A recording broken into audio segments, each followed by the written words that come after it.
una de nuestras residentes del segundo año. Dale, Consuelo, nomás. Ya. Entonces, bueno, como la doctora Godoy refirió recién, ¿cierto? Vamos a hablar en cómo optimizar el crecimiento en hiperplasia suprarrenal congénita. Entonces, vamos a partir, ¿cierto?, con nuestro caso clínico. Este es un paciente que fue evaluado a los 7 años, 2 meses, y tiene una historia, ¿cierto?, de que a los 3 años ya presentaba adenarquia. Se diagnosticó finalmente con una hiperplasia suprarrenal congénita no en nuestro centro, y inició tratamiento a los 5 años, ¿ya? Este paciente, al momento de su diagnóstico, presentaba una 17-hidroxiprogesterona de 358 nanogramos por ml y una testosterona de 133 nanogramos por decilitro. Al momento de esta consulta tenía, estaba utilizando hidrocortisona en dosis equivalente de 17,69 miligramos metro cuadrado día, ¿ya? Además, dentro del examen físico, este paciente destacaba con un peso 33,8, como que se ve ahí, está aumentado para la edad, con una talla de 1,32, que si uno ve, ¿cierto?, el gráfico, estaba acá, ¿cierto? Si uno ve el gráfico, estaba sobre su carga media parental, tiene una madre, ¿cierto?, que estaba en unos 65, y un padre que estaba en unos 69, que le da una talla objetivo genética de unos 73,5, y él estaba creciendo, ¿verdad?, sobre ese carril de crecimiento, ¿ya? Tenía además, ¿cierto?, un IMC 19,2 que daba con sobrepeso, ¿ya? Al examen clínico no tenía pigmentación, el vello axilar no había olor, pero el paciente estaba con desodorante, ya teniendo el antecedente de que de los 3 años tenía olor axilar. Tenía algunos comedores en nariz y tenía un vello púbico en Tanner 2, un pene que estaba descrito como más grueso, al igual que el glande, perdón, y el escroto no estaba pigmentado y destacaba que tenía 4 cc de volumen testicular, ¿ya? De los exámenes que tenía este paciente, tenía con tratamientos, ¿verdad?, una estiroxide de 3,5 nanogramos por ml, tenía una testosterona de 2,5 nanogramos por decilitro, tenía unos androstenediones de 0,09 nanogramos por ml, tenía un LH de 0,3 y tenía una radiografía ósea en esa oportunidad con una edad ósea de 2 años 6 para los 6 años 9. Ya, como pueden ver, acá, ¿cierto?, su edad actual, esta es la edad ósea, que es la que finalmente se evaluó, y la verdad que su pronóstico de estatura era bastante desfavorable, ¿cierto?, en relación a su carga genética. Hubo un pronóstico de estatura aproximado entre 1,55 a 1,57. Entonces, en relación a este paciente, nuestras hipótesis diagnósticas son que este paciente tiene una hiperplasia cerebral congénita, clásica virilizante simple, ¿verdad?, por la historia, posiblemente. Tiene una talla alta, tiene una condición con una edad ósea que está avanzada, ¿cierto?, que finalmente nos deja con un mal pronóstico de estatura final. Y tiene una observación de una posible pubertad precoz, ¿verdad?, porque ya tenía un volumen testicular de 4 cc con una LH03. Tenía un sobrepeso. Y entonces la duda que nos queda es qué hacer con este paciente fuera, ¿verdad?, el tratamiento habitual de su hiperplasia. ¿Cómo podemos, cierto?, optimizar su crecimiento? Entonces las preguntas de esta presentación son: ¿cómo se afecta el crecimiento o cómo se ve afectado la estatura final en pacientes con hiperplasia suprarrenal clásica? ¿Y qué opciones de tratamiento tenemos, cierto?, para mejorar la talla final en estos pacientes? Entonces, la idea de la presentación un poco en relación a esto último es principalmente hablar de cómo utilizar de mejor manera ciertos glucocorticoides, hablar un poco de inhibidores de aromatasa, mencionar algunas cosas de análogos de GnRH, hormona de crecimiento sola o en combinación con análogos, y todo en su conjunto, inhibidores de aromatasa, análogos y GH, y algunos otros que después vamos a comentar. Ahora, ¿por qué es importante hablar de talla, verdad, en hiperplasia? ¿Ya? Esto es un estudio que lo traigo porque es uno de los más referidos, ¿cierto?, en la literatura revisada, y que la importancia de esto es que habla de talla final, porque muchos de los estudios, como vamos a revisar, hablan mucho de tratamiento, pero en relación como a predicción de talla, ¿ya? Este estudio tiene finalmente pacientes con talla final, ¿cierto?, que tuvieron hiperplasia, y es una revisión sistemática y un metaanálisis, en donde se analizan 35 estudios Y los resultados de este análisis muestran que la talla final lograda, ¿cierto?, en pacientes con hiperplasia fue de menos 1.38 desviación estándar, y que al igual que corregirla por la talla parental, igual queda disminuida. Y que este déficit de talla de menos 1.38 de visión estándar es aproximado, si uno lo ve en las tablas que hicieron este estudio, que es a nivel de Estados Unidos, en 10 centímetros de talla adulta menor para un paciente varón, ya que no es despreciable. ¿Ya? Y también este estudio lo que destacaba, lo que se analizó, es que estos pacientes, aquellos que usaban mineralocorticoides, tenían una mayor talla en comparación que aquellos que no los utilizaron. ¿Ya? Entonces, en conclusión, esto muestra o evidencia, ¿cierto?, que en estos estudios que se analizaron, que fueron observacionales, sugieren que la talla final en pacientes con hiperplasia suprarrenal clásica, tratados con glucocorticoides, es menor que la población normal y además menor, ¿cierto?, que la talla objetivo genética. Ahora, ¿cómo podemos, o qué influye finalmente en este crecimiento, ¿verdad?, en la hiperplasia? Bueno, acá tenemos, ¿cierto?, alteraciones que se producen principalmente en la función adrenal, ¿cierto?, como la deficiencia, ¿cierto?, de lo que es a nivel de cortisol, ¿cierto? Y, bueno, por nuestro lado, ¿cierto?, tenemos que suplementar eso y tratarlo. Entonces tenemos una combinación entre lo que es el tratamiento y el efecto propio, ¿cierto?, de la enfermedad. Entonces, por eso acá aparece como una falla o aceleración del crecimiento, donde hay efecto directo y alteración a nivel del cartílago crecimiento, que vamos a revisar más adelante en relación a los glucocorticoides, pero que también hay un efecto indirecto, ¿cierto?, que es producido por una alteración también en el eje, ¿cierto?, GH y GF1, producido tanto por los corticoides en la enfermedad misma y también por la enfermedad, su aromatización de los andrógenos a estrógenos, ¿ya?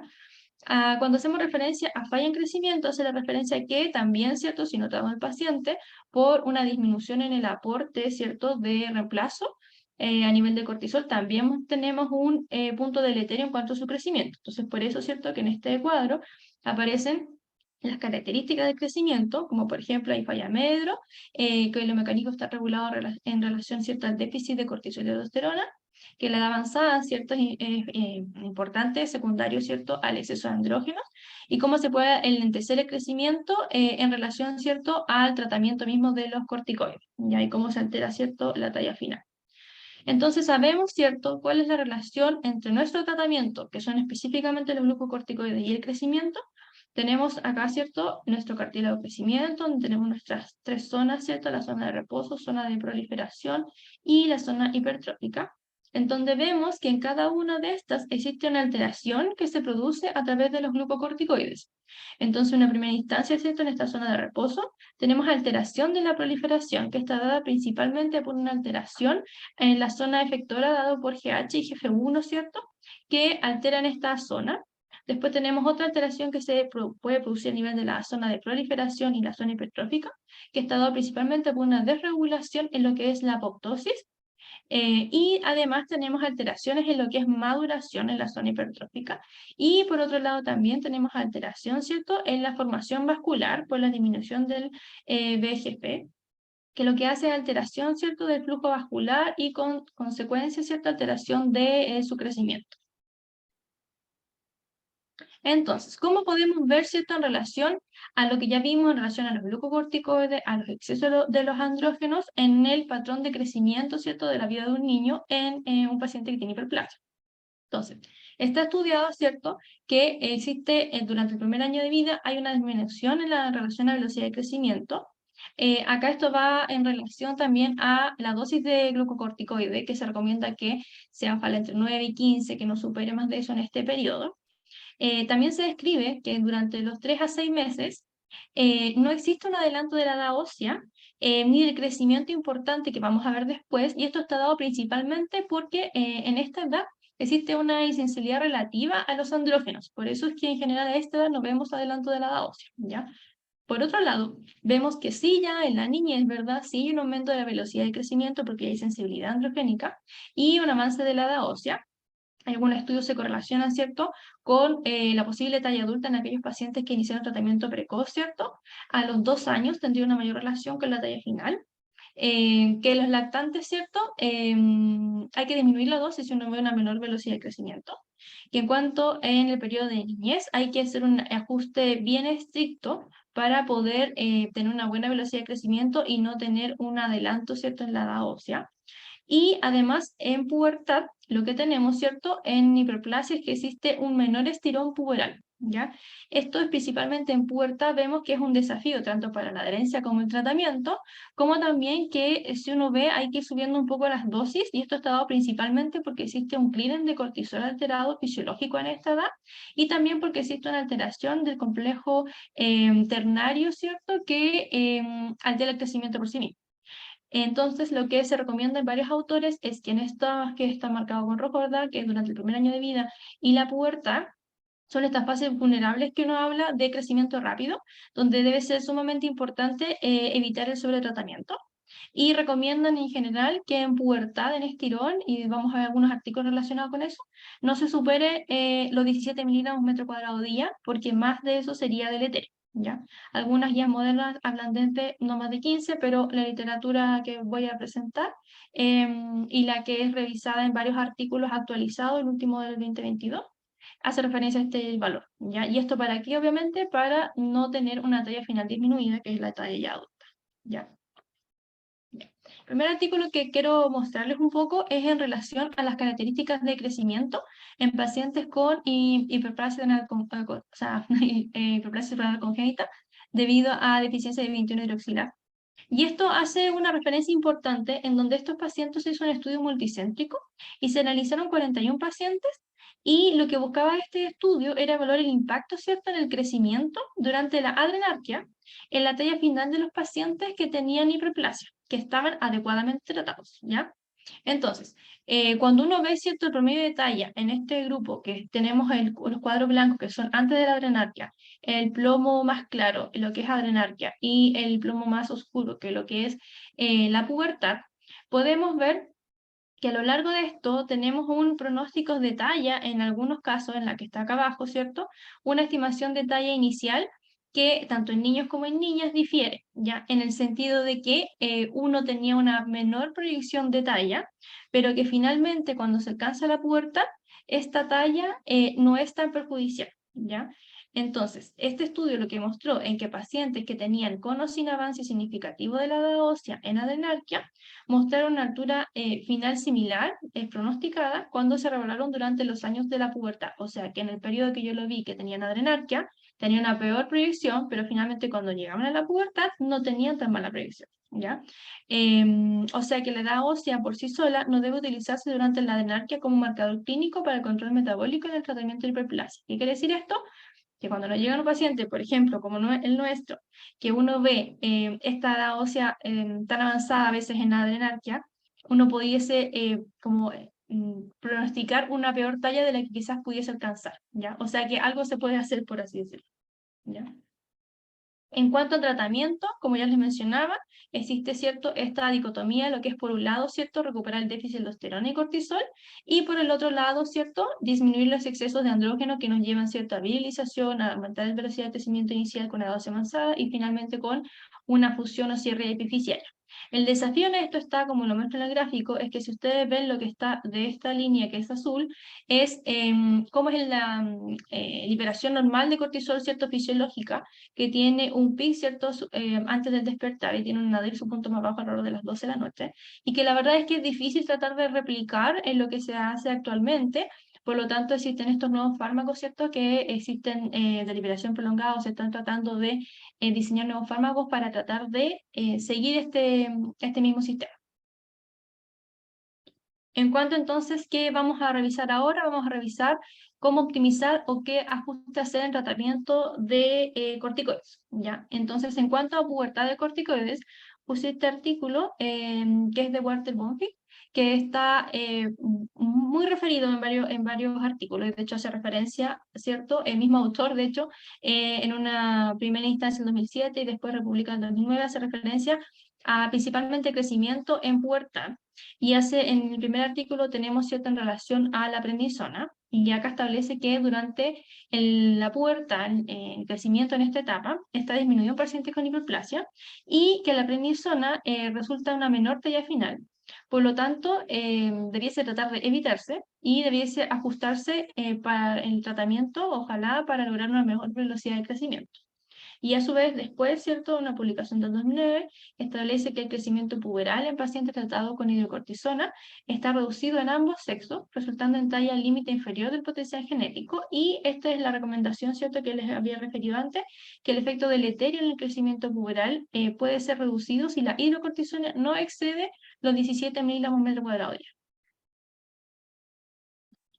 Y en relación a la hidrocortisona y cómo está su relación en el crecimiento en estos pacientes con hiperplasia, tenemos este estudio, que es un estudio italiano, que se evaluaron con estudio retrospectivo, ¿cierto? Que finalmente se utilizó pacientes que tuvieran talla final, que fueron 57 niños, que fueron los que se reclutaron, ¿ya? Y este trabajo lo que buscaba o lo que concluye era ver cómo iba el crecimiento, ¿cierto?, en uso de hidrocortisona, y lo que ellos concluyen en relación al análisis realizado es que la talla lograda, ¿cierto?, en hiperplasia, con el tratamiento desde la infancia temprana con hidrocortisona y fluorocortisona, parece ser un resultado de mejor talla en pacientes que fueron realizados con mayor edad al diagnóstico y diferente el tratamiento corticoidal, ¿ya?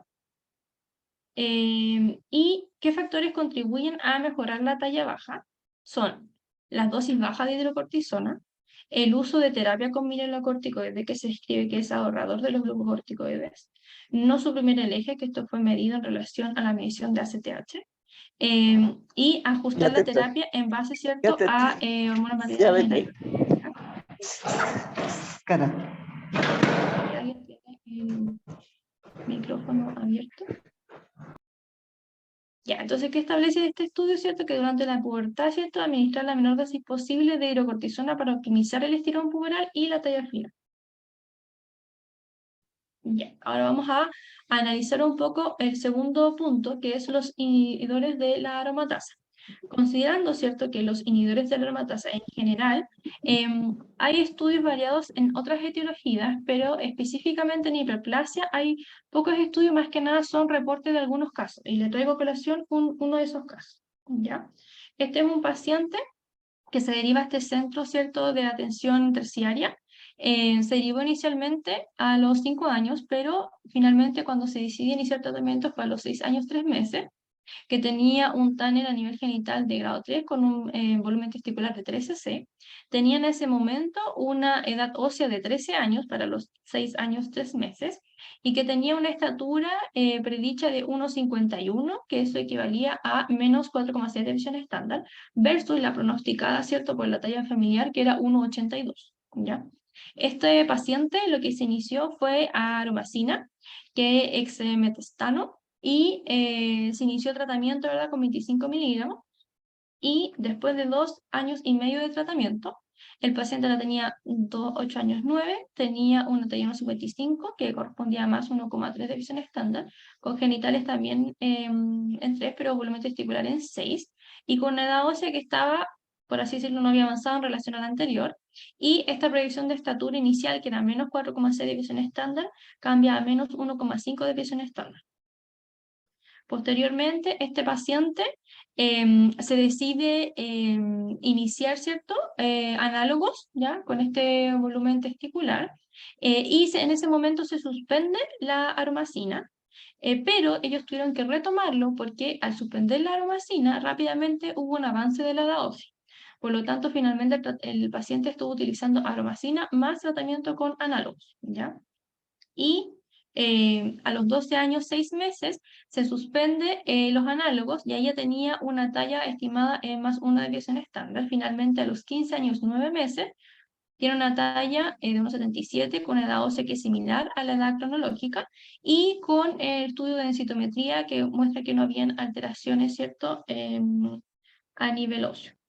Ya, ahora, ¿qué es lo otro que destacan en este estudio? Es que estos pacientes, en la evaluación de androstenediona, hidroxiprogesterona y testosterona, destacaba el aumento de los niveles de androstenediona y hidroxiprogesterona principalmente, que uno puede ver antes del tratamiento, durante el tratamiento, que bajan cuando se suspende, ¿cierto?, se deja solamente con análogos nuevamente, y que vuelve a aumentar, ¿cierto?, cuando se asocian a los análogos, ¿ya? Ellos, ¿qué plantean? Plantean en sí que independiente, ¿cierto?, de este aumento de estos andrógenos, que finalmente lo que ellos iban evaluando, ¿cierto? Era el crecimiento, la virilización, se hicieron también ecografía testicular, ¿cierto? Para descartar restos adrenales por este aumento, ¿cierto? Y que finalmente esto llevaba a una mejor talla, pero considerando, ¿cierto?, que hay que monitorizarlo más específicamente. Ya, este estudio me pareció interesante porque es el uso de inhibidores de aromatasa en niños con hiperplasia, que querían ver, además obviamente, del efecto del anastrozol en sí, en lo que es edad ósea, pero también se quería ver, ¿cierto?, era el efecto que había a través de densidad mineral ósea y tejido adiposo. Ya estos pacientes fueron 25 pacientes que se trataron 5 años en promedio versus 31 pacientes que no se trataron con anastrozol. Y los resultados fue que hubo en cuanto a la edad ósea en los tratados, la edad ósea disminuyó de 4.3 a 1,9 de visión estándar, que eso se consideró significativo, y que además no hubieron alteraciones en lo que era densidad mineral ósea a nivel total, a nivel lumbar y en cuanto a el tejido visceral, ¿ya? Entonces, este estudio muestra que, en conclusión, el anastrozol reduce la edad ósea avanzada en niños con hiperplasia y edad ósea más de 2 desviaciones estándar, sin efecto en este estudio, obviamente, en la densidad mineral ósea o en el tejido adiposo visceral, pero obviamente se requerían más estudios longitudinales para validar estos hallazgos, ¿ya? Ahora vamos a ver qué hay en cuanto a análogos y GH. Entonces, acá este es un estudio que lo que muestra es el uso de hormona de crecimiento, ya sea sola o en combinación con análogos, y cómo esto puede mejorar la talla en pacientes que tienen hiperplasia. Estos fueron 20 pacientes, ¿cierto?, con hiperplasia. Se vio pacientes con GH sola o con GH más análogos versus controles. Los criterios de inclusión fueron que tuvieran más de 4 años, que tuvieran una edad ósea avanzada en más de 2 desviaciones estándar en relación a cronológica, y que tuvieran una predicción de talla menos de 2 desviaciones estándar en relación a la talla objetivo genética. Los criterios de exclusión fueron que en el caso de los varones tuvieran más de 14 años y en el caso de las niñas tuvieran más de 13 años, ¿ya? Y obviamente también en el criterio de exclusión que tuvieran enfermedades o tratamientos diferentes de hidrocortisona que pudiesen afectar el crecimiento. Entonces, en el grupo en global, los pacientes que recibieron tratamiento versus con GH, ya sea con GH sola o con análogos, podemos ver cómo son las velocidades de crecimiento y en el nivel basal, ¿cierto?, que no eran muy diferentes del grupo versus el control. Después tenemos al primer año y al segundo año, vemos cómo este aumento de la velocidad de crecimiento es significativa en ambos años.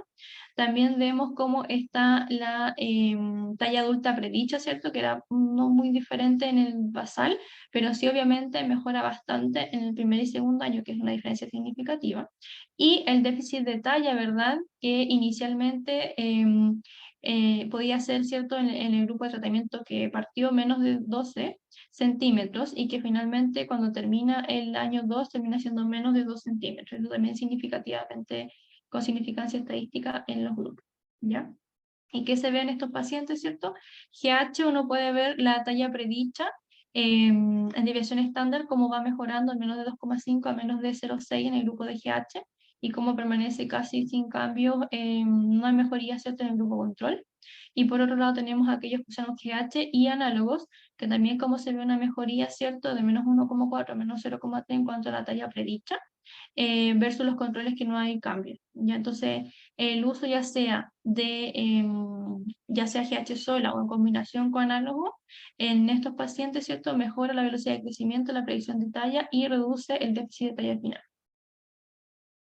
Ya. Ahora, esto, como recién les referí, este grupo de pacientes era talla predicha, ¿ya? Este artículo que se revisa a continuación es la talla final, ¿cierto?, en niños, ¿cierto?, que fueron tratados con hormona de crecimiento.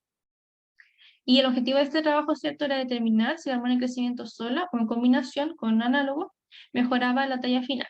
Este es un estudio prospectivo, no randomizado, fueron 34 pacientes con hiperplasia, y el criterio de inclusión, ¿cierto?, fue que tuviera una talla de menos de 2 desviaciones estándar que la talla media parental o que la media poblacional, ¿ya? Y se evaluó GH hasta el final de la talla adulta, y 27 pacientes además utilizaron análogo. Entonces, en este grupo, ciertas características, tenemos que son pacientes, habían sexo femenino, habían sexo, o sea, femenino, masculino, Y también habían distintos patrones de hiperplasia, habían perdoras de simple y no clásica. Y la discrepancia, o sea, la talla predicha en el grupo de varones era de 1,62,8 y en el caso de las mujeres era 1,51,7. ¿Ya? Versus la talla objetivo genética, que en el caso de los varones era 1,76 y en el caso de las mujeres era 1,62. ¿Ya? Y en este cuadro que se puede ver acá, se ve la talla final, ¿cierto? Que tenemos esta que era la predicha, ¿cierto? Inicialmente, pero posterior al tratamiento, en hombres y mujeres, en lo que se ve en el grupo A, que es el grupo de hombres, y en el grupo B, que es el grupo de mujeres, fue mejor, ¿cierto? Con el tratamiento. Esto es con significancia estadística. Ya. Ahora, ¿qué pasaba si esto se dividía en aquellos que ocuparon hormona de crecimiento, pero lo dirían en con o sin análogos? ¿Ya? Ellos vieron la verdad que no hubo diferencia significativa en el uso o no de análogos en estos grupos, ¿ya? Pero esto es importante en aquellos pacientes. Acá lo que hicieron fue evaluar quienes alcanzaron su talla objetivo, ¿cierto? Su talla genética objetivo, y en aquellos pacientes que trataron con GH, ya sea con o sin análogo, del total alcanzaron un 85%, siendo en el caso de los hombres 73%, y las mujeres 100%, versus aquellos pacientes que no fueron tratados con GH o con análogos, que solo del total, solo la mitad alcanzó su talla objetivo genético, que fue 36 en hombres en porcentaje y 65 en mujeres, ¿ya? Entonces estos resultados, ¿cierto?, indican que la GH sola o en combinación con análogos mejora la talla adulta en pacientes con hiperplasia. Bien. Y aquí, ¿qué pasa? ¿Qué pasa si juntáramos todo esto? Que sería, ¿cierto?, inhibidores de aromatasa, hormona de crecimiento y análogos, ¿ya? Este estudio es lo que busca es ver un poco eso, ¿cierto? El objetivo es evaluar el efecto de la talla con inhibidores de aromatasa, más terapia con análogos y hormona de crecimiento versus solo análogos con hormona de crecimiento, ¿ya? Esto eran 15 pacientes que ocuparon inhibidores de aromatasa, o sea, toda la combinación, 9 y 6 ocuparon solo GH y análogos, ¿ya? Este estudio ocupó letrozol en un total de 25 meses y la talla final pronosticada en este grupo, en el completo, fue de inicial de 145,9 más o menos 7,9 centímetros. Se pronosticó, o su pronóstico cambió a 158 más o menos 8,4 centímetros, que esto tiene significancia estadística. Y con el grupo de análogos GH cambió de un basal de 141,7 más o menos 2,7 a 150,7 más o menos 4,7 centímetros, que también se considera con significancia estadística. Entonces ellos establecen que agregar el letrozol a la terapia con análogo y GH, aparte de retrasar la modulación ósea, puede incrementar la talla final. Y como último tenemos otros que me pareció interesante de mencionarlo. Este es un estudio de la autora Merkel. Es como dentro de la literatura clásica de revisión de crecimiento y hiperplasia. Esta es una combinación, ¿verdad?, de flutamida, testolactona, que también es hidrodramatasa, la combinación con dosis baja de hidrocortisona y fluorocortisona, ¿ya? Entonces, en este grupo, estos pacientes, fueron 28 pacientes, que es lo que se quiso comparar por esta combinación de estos cuatro mencionados, versus solo el tratamiento estándar, que es hidrocortisona con fluorocortisona, ¿ya? ¿A qué nos referimos en general con dosis bajas de hidrocortisona? Eran dosis que eran 8,7 más o menos 0,6 miligramos metro cuadrado día, y la dosis estándar del otro grupo era en promedio 13,5 miligramos metro cuadrado día, ¿ya? Esa dosis de hidrocortisona. Esto se siguió durante 2 años y lo que destacaba acá, y por qué lo refiero, porque en este estudio ellos vieron que los grupos control versus el tratamiento completo veían una significancia estadística importante en cuanto a los niveles de dihidroxiprogesterona, de androstenediona y de testosterona, ¿ya? Y ellos referían que a pesar de los niveles elevados de andrógenos, tuvieron una velocidad de crecimiento y edad ósea adecuada al final del tratamiento, o sea, de estos 2 años. ¿Ya? Entonces ellos plantean que el régimen con flutamida, testolactona y dosis reducida de hidrocortisona con fluorocortisona proporciona un control eficaz en hiperplasia congénita con un riesgo deducido de exceso de glucocorticoides. Lo que hace referencia, ¿cierto?, es que esto permite reducir la dosis, ¿ya? Y que finalmente, como hay menos dosis de corticoides, tendría un mejor pronóstico de estatura. Ahora, con todas las consideraciones que esto tiene, obviamente, con la frutamida, con todos los warnings que tienen, este es un estudio que partió en esa fecha y estaban cerrando, ¿cierto?, el seguimiento a largo plazo de estos pacientes. Por eso lo referí, porque es uno de los estudios clásicos que se menciona en la literatura, ¿ya? ¿Y qué pasó finalmente con nuestro caso clínico? Bueno, en nuestro paciente se pidió estudio genético y finalmente lo que se muestra es las variantes patogénicas que tenía este paciente. Tenía 2 variantes patogénicas asociadas a perdedores de sal y uno virilizante simple. Por lo mismo, este paciente es un gemelo, cuyo gemelo también tenía hiperplasia. Por ende, se pidió también estudio por este resultado a los padres eran de escasos recursos, lo cual no se pudo ser realizado. Y además de los estudios, después de una primera aproximación, ¿verdad? Se hizo estudio con atiarrenina plasmática, que en ese momento no se tenía renina cuantitativa, ¿verdad? Porque esto ya hace 10 años aproximadamente.